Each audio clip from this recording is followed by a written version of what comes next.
L'any 1905, el fundador del museu, Tomàs Balvei i Bas, descobria un jaciment romà al barri del Poble Sec de Cardedeu, al Pla de les Parets. Segons ell mateix, com a conseqüència de la construcció d'una sínia, es van trobar i malmetre restes d'un safareig amb banqueta i d'un forn de 3 arcs de poca fondària, d'època romana. Anys més tard, el 1917, el mateix Tomàs Balvei l'excavaria de nou, realitzant diferents cales a 30 centímetres de fondària, i en documentaria restes d'habitacions i abundants materials constructius, ceràmics, metàl·lics i numismàtics.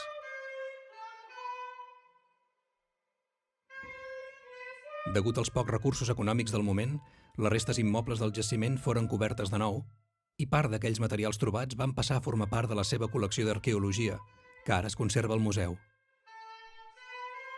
Aquest jaciment es coneix amb el nom de Vila Romana del Pla de les Parets i, segons les restes trobades, es tracta d'una típica vila romana amb 2 sectors diferenciats, la part urbana amb la domus o casa residencial i la part rústica o zona de producció i de magatzem.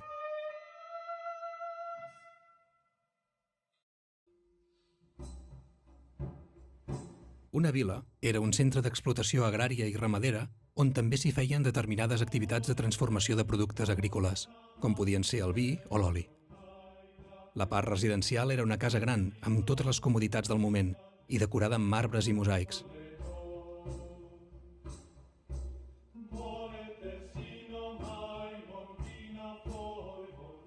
A les dependències agràries, o part rústica, hi vivien els esclaus i treballadors assalariats.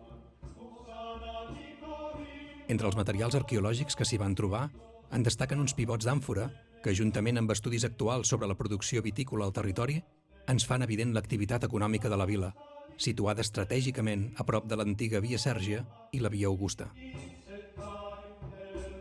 Fins i tot, Plini el Vell, escriptor, científic i naturalista romà, deia que els vins provinents de les vinyes lauronensis, que era com es coneixien les vinyes vallesanes en època romana, eren coneguts per la seva finor.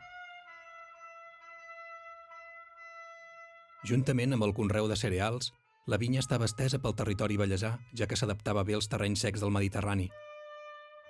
A més, el vi era la beguda per excel·lència en època romana i suposava un bon complement calòric per una dieta basada en el cereal, el llegum i la fruita. De restes d'àmfora, on s'hi envasava el vi per al seu transport, se n'han trobat al Pla de les Parets i a Can Collet, a Llinars, on sembla que hi hagué un centre productor.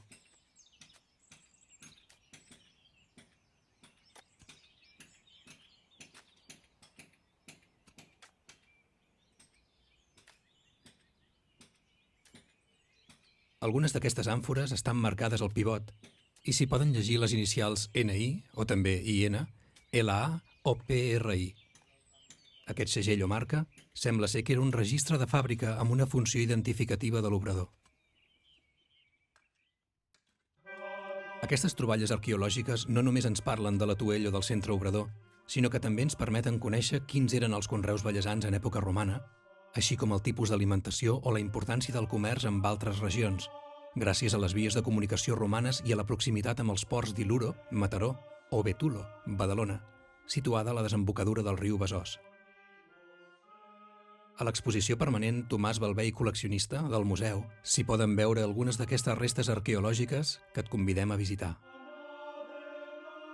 I si vols saber una mica més com era i què es feia a la vila romana del Pla de les Parets, llegeix les històries d'en Verdet, al fullet del museu.